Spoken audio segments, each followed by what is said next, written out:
That is the maximum punishment he could have received, marking the end of a very difficult chapter for the families of the 7 people killed and the shooting survivors.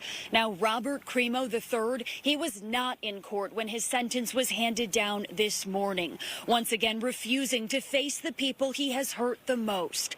Judge Victoria Rossetti imposed 7 consecutive natural life sentences plus 50 years for each of the 48 attempted first-degree murder charges. While announcing the sentence, Rossetti says this court has absolutely no words that can adequately describe the horror inflicted.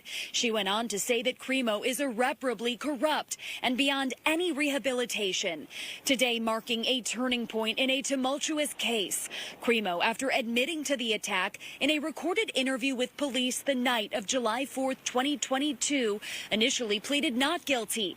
At one point, he wanted to represent himself at trial, then opted for legal counsel, and after a jury was seated earlier this year, stunned the court by changing his plea to guilty.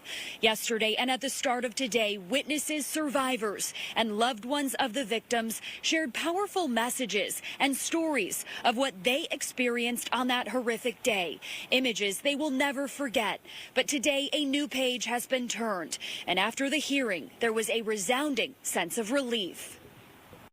This will never heal the pain that people have experienced, but it lets them now continue forward on their journey. But I think today is about recognizing what these families, what these individuals, what our community has gone through.